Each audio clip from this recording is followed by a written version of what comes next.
Chapitre 1. L'arrivée à Saint-Péray. Rémi n'aime pas aller chez les Mathéo, les amis de ses parents, car il ne connaît personne de son âge. Élisabeth et Jacques Mathéo n'ont pas d'enfants. Ils habitent à 100 km au sud de Lyon, à Saint-Péray, une petite ville construite au pied d'un château du Moyen Âge. Ce château a toujours fait rêver les habitants de la région, et de nombreuses légendes circulent à son sujet. On raconte que des tunnels conduisent à Valence, sous le fleuve. Rémi n'est pas content. Un week-end sans copains au programme a supporté les discussions des adultes. Rémi aime voyager en voiture. Il rêve, il regarde le paysage. Après 1 heure de route, ils arrivent à Saint-Péray. Son père gare la voiture derrière l'église, à côté de la maison.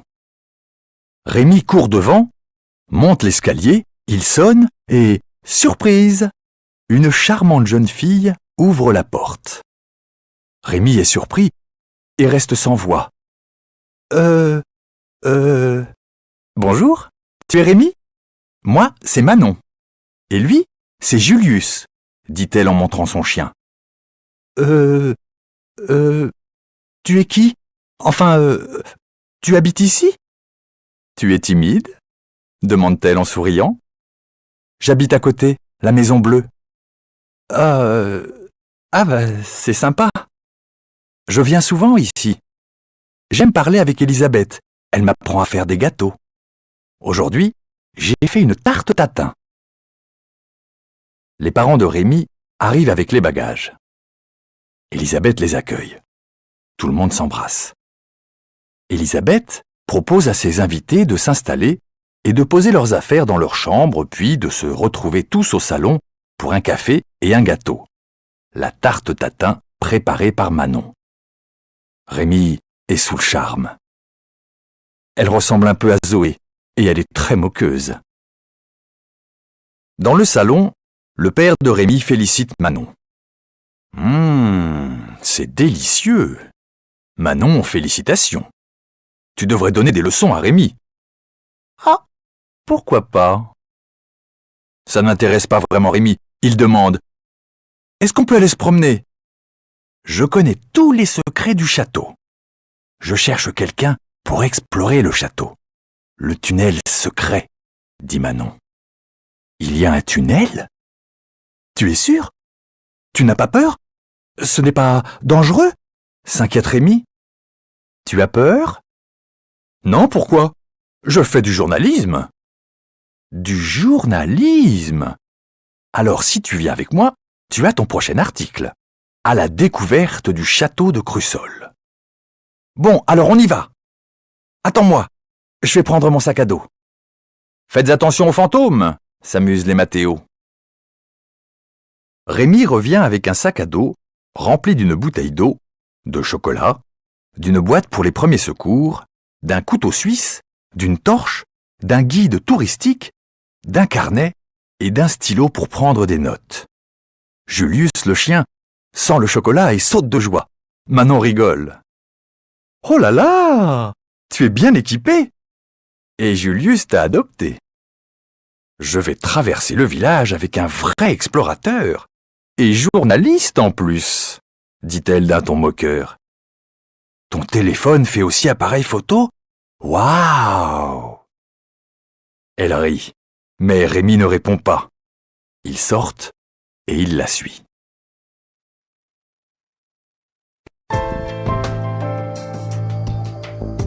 Chapitre 2. La montée au château. Le château domine le village et pour y arriver, Rémi et Manon doivent marcher longtemps. Ils avancent dans une petite rue calme, bordée de petites maisons. Ils traversent un pont en fer, réservé aux piétons, au-dessus de la rivière. Là, ils rejoignent une petite route.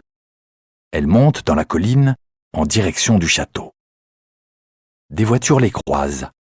Les conducteurs s'étonnent de ces deux jeunes accompagnés d'un chien. Ils ne les connaissent pas.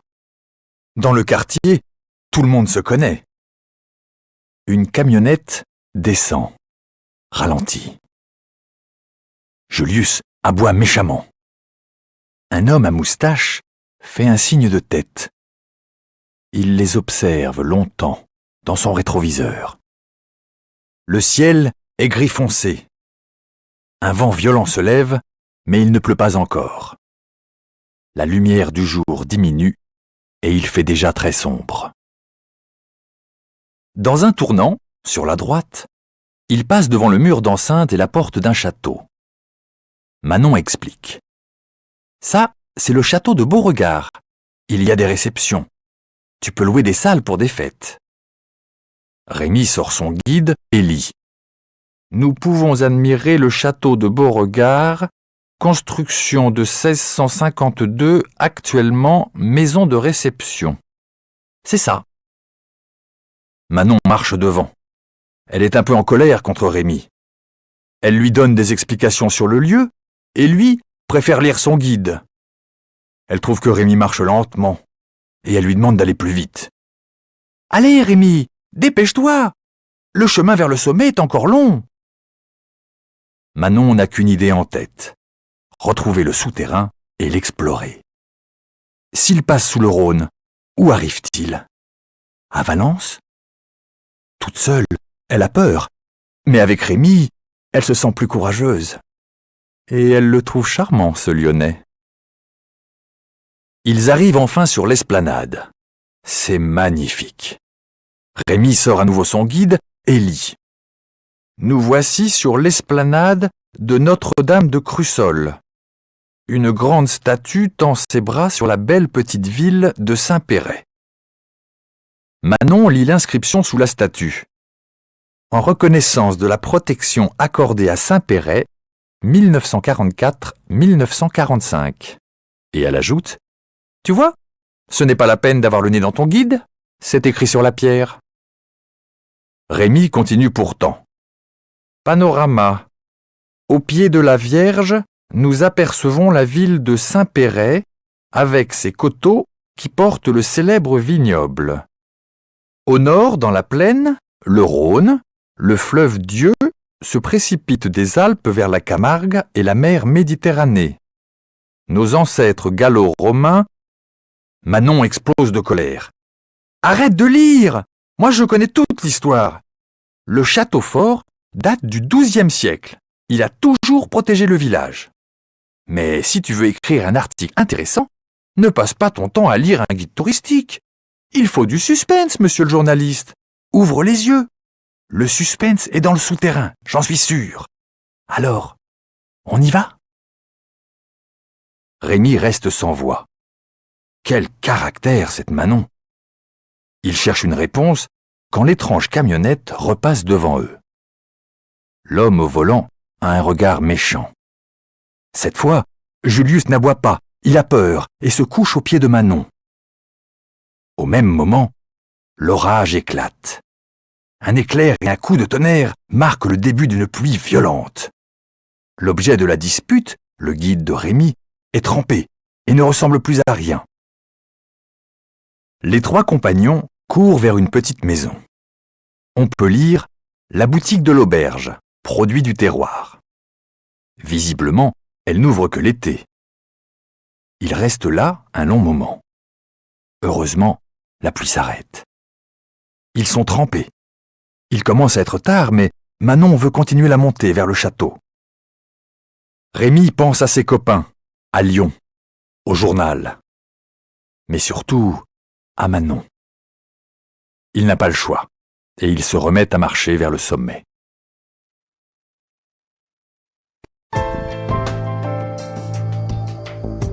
Chapitre 3. Dans les ruines. La pluie s'est arrêtée, mais on dirait que la nuit tombe quand ils arrivent près de gros blocs de rochers à l'entrée du vieux château. Ils sont seuls. La vue sur la vallée du Rhône et Valence attire les visiteurs, mais aujourd'hui, avec l'orage, personne. Manon avance rapidement au milieu des rochers. Par moments, elle disparaît et Rémi doit accélérer. Ses vêtements d'explorateur, son téléphone portable à la ceinture et son sac à dos, tout droit sorti d'un jeu télévisé, ne supportent pas la pluie. Mais il trouve Manon tellement jolie, avec son jean à la mode, qu'il essaie de marcher plus vite et de la suivre. Que peut-il lui proposer après la balade? Perdu dans ses pensées, il ne voit pas Manon qui s'est arrêtée près d'un arbuste. Il lui marche sur le pied, elle crie, il perd l'équilibre et se retrouve par terre avec Julius en train de le lécher. Manon hurle. « Aïe! Tu m'as fait mal! Regarde où tu mets les pieds! Je ne peux pas te voir par terre dans les herbes! Qu'est-ce que tu fais? J'en ai assez de ces pierres! C'est pas un château, ce sont des ruines!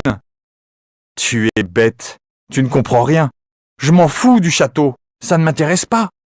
Moi, je veux rentrer dans le souterrain, et il est là, sous cette grande pierre plate. Regarde. Ce petit trou, c'est l'entrée du passage. Pousse-toi, laisse-moi voir. » Et les voilà tous les deux en train de gratter la terre, arracher les herbes. La pluie se remet à tomber et la terre devient plus molle. Ils réussissent à faire glisser une pierre plate et découvrent une ouverture très étroite. Manon se glisse dans le trou à plat ventre et disparaît. Julius plonge à son tour. Rémi n'a pas le choix. Il ferme les yeux et plonge dans cette ouverture pleine de terre et d'eau. Ses pieds touchent le sol. Il est dans une grotte. Un tunnel part sur la droite. Julius gronde et montre les dents. Manon le caresse d'une main et de l'autre, elle prend la main de Rémi. Il est fatigué et il a aussi un peu peur. Immobiles, ils écoutent et entendent un bruit, un ronflement, comme un moteur de machine. Rémi sort sa torche. Le tunnel n'est pas large. Mais déjà, Manon l'entraîne dans le tunnel. Ils avancent. Les pierres font mal aux pieds. Soudain, dans un tournant, des blocs de pierre énormes ferment le passage. Impossible d'aller plus loin. Manon n'hésite pas et commence à escalader les rochers. Rémi grimpe à son tour. Seul Julius reste au sol. Il ne veut pas monter. Une lumière étrange traverse les espaces laissés entre les roches. Rémi entend des bruits de voix. Il se rapproche de Manon pour voir de l'autre côté, mais elle ne s'intéresse pas à lui. Elle regarde ce qu'il se passe. Dans une immense caverne en rocher calcaire se trouve un immense entrepôt. Des hommes transportent des caisses et les posent sur de gigantesques étagères. Comment sont-ils arrivés là? Par un autre tunnel? Parmi les hommes, Rémi et Manon reconnaissent le chauffeur de la camionnette.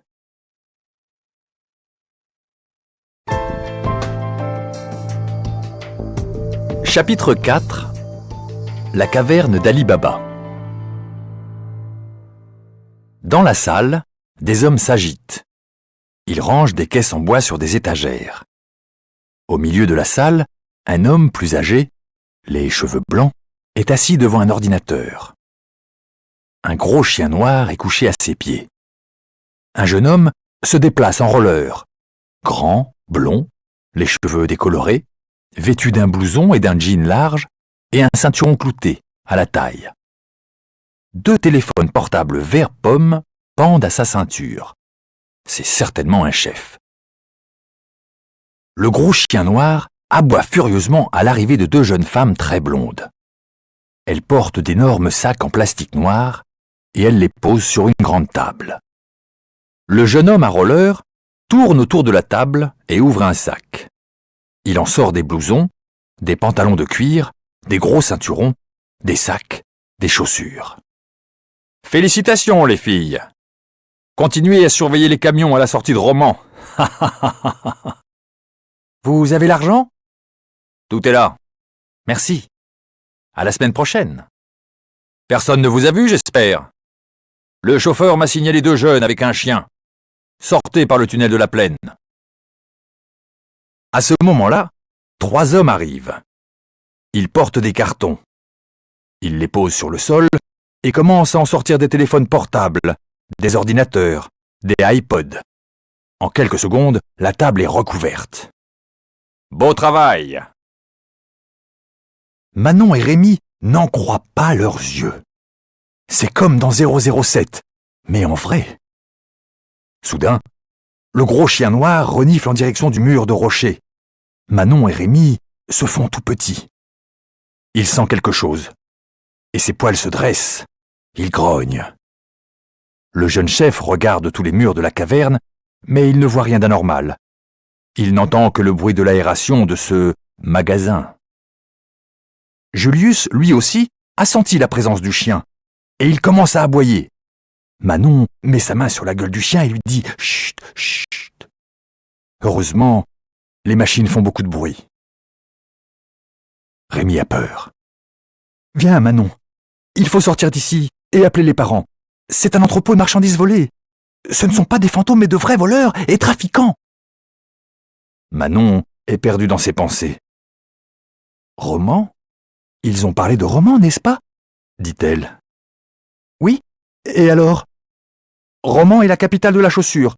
Je l'ai appris au collège. »« Allez, on s'en va, c'est dangereux. » »« C'est ça. Je l'ai vu à la télévision. Il y a des vols en série dans les camions à la sortie des usines. Rémi Renoir, tu tiens ton article. »« Rémi Renoir, parlez-nous de l'arrestation de la bande des Romanais. Comment ça s'est passé ?» dit-elle en riant. « Arrête. S'ils nous trouvent, ils nous feront disparaître. » Rémi regarde son portable. Il panique. Ah, il ne marche pas. Normal, dans un tunnel, répond Manon d'un ton moqueur. Non, j'ai acheté le meilleur portable, il marche partout. Il ne faut jamais croire les vendeurs. Oh, ça va, hein. Manon se décide enfin à partir. Rémi prend Julius dans les bras et descend les rochers. Ils arrivent enfin sous la pierre plate. Dehors, il fait nuit. Ils sortent et remarquent 2 voitures sur l'esplanade. Ils se cachent dans les hautes herbes, mais Julius s'échappe et disparaît. Ils ont peur.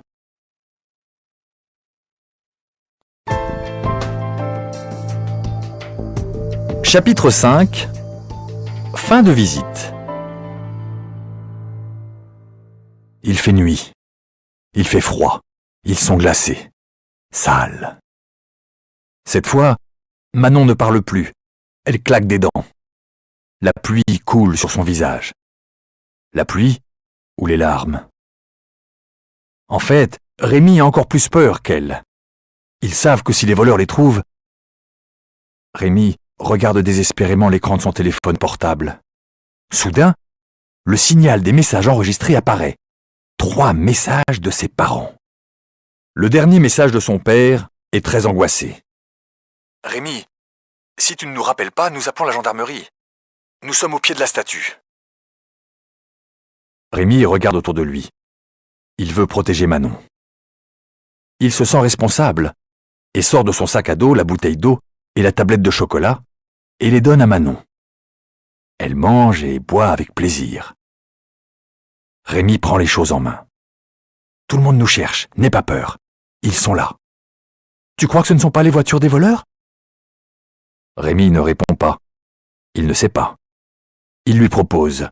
« On va avancer vers l'esplanade et on va appeler à voix haute. » Manon a peur. « Attends-moi, donne-moi la main. » Rémi lui prend la main et lui fait un petit bisou timide sur la joue. Manon rosit dans le noir. Ils se mettent à courir sur le chemin. Ils crient, ils appellent. Soudain, ils se retrouvent face à un homme immense, vêtu d'un manteau sombre. Ils font demi-tour. L'homme crie. « Attendez, attendez !» Ils sont là. Ils parlent dans son talkie-walkie. Ils entendent des voix qui les appellent par leur prénom. Rémi reconnaît la voix de son père. Il s'arrête et reste immobile, main dans la main. Il tremble de peur, de fatigue et d'émotion. Un chien saute sur eux. C'est Julius. « Attendez, attendez !» crie le géant. Derrière lui, les parents de Manon arrivent avec le père de Rémi. Les Mathéo, Elisabeth et Jacques suivent de près. Manon se jette dans les bras de sa mère, Rémi dans les bras de son père.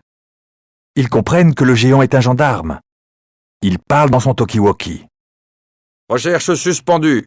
On a retrouvé les 2 adolescents. Je répète, on a retrouvé les 2 adolescents. Envoyez Martin pour le rapport. Je vais les interroger. Le groupe marche vers les voitures. Les questions commencent. Qu'est-ce qui s'est passé? Pourquoi est-ce que vous n'avez pas téléphoné? Vous savez l'heure qu'il est? Vous vous rendez compte? Nous avons pensé au pire. Il y a beaucoup d'accidents dans les ruines du château, des accidents mortels. Soudain, Rémi aperçoit la camionnette blanche. Les gendarmes contrôlent les papiers d'identité du chauffeur, l'homme à la moustache. Rémi tire le bras de son père. C'est un voleur. Le gendarme entend et dit « Rémi, il faut tout nous raconter. »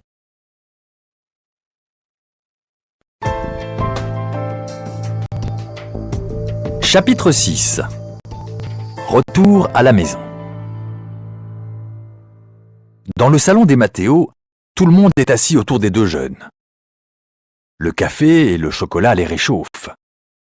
Le gendarme, à côté d'eux, enregistre ce qu'ils disent. Rémi et Manon racontent tout, surtout Rémi. Manon a eu très peur et ses yeux se ferment de fatigue. Rémi, lui, n'a pas sommeil. Il veut parler, pour ne plus penser à son angoisse.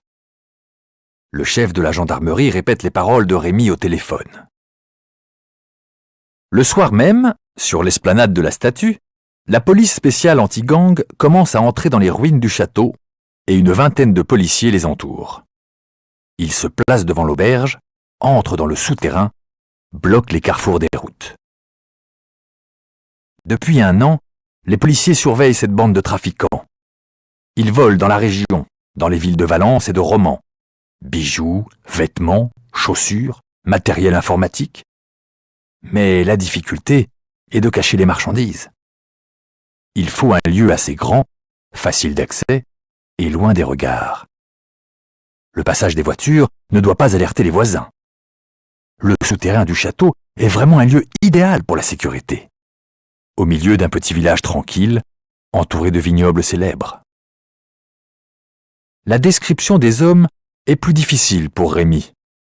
Le jeune homme à roller aux cheveux décolorés est le plus facile à décrire, avec des téléphones de couleur vert pomme, mais pour l'homme aux cheveux blancs, est-ce qu'il a des lunettes?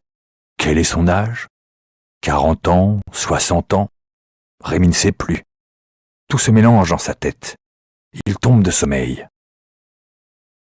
Il est tard quand un policier sonne chez les Renoirs. Il est très content. Ils viennent d'arrêter le chef des voleurs et 5 personnes en plein travail, en train de transporter des objets volés, pris sur le fait. Ils ont découvert la dernière entrée grâce à Rémi et Manon. Le policier explique que les énormes pierres dans le tunnel sont des portes cachées. Elles tournent et permettent le passage. Un homme ou une femme peut surveiller l'esplanade et l'autre sortie derrière l'auberge. Tout est clair maintenant. Les parents sont heureux. Ils regardent Manon et Rémi en train de dormir comme des anges. Demain, ce sera dans le journal.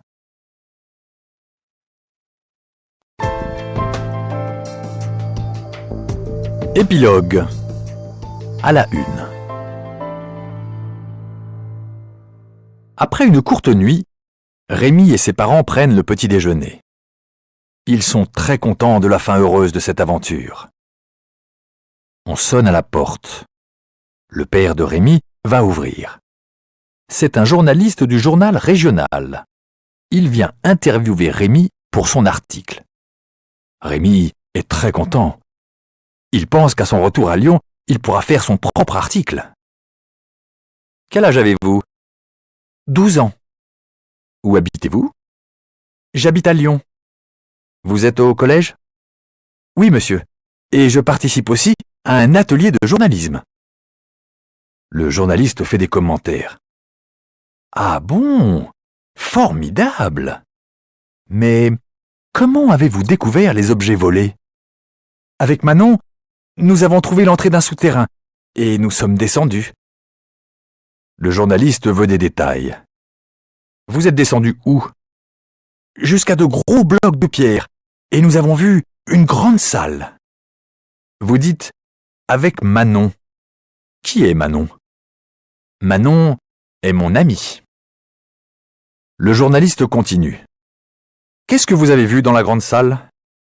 Beaucoup de monde, plein de marchandises, des vêtements, du matériel informatique, des téléviseurs.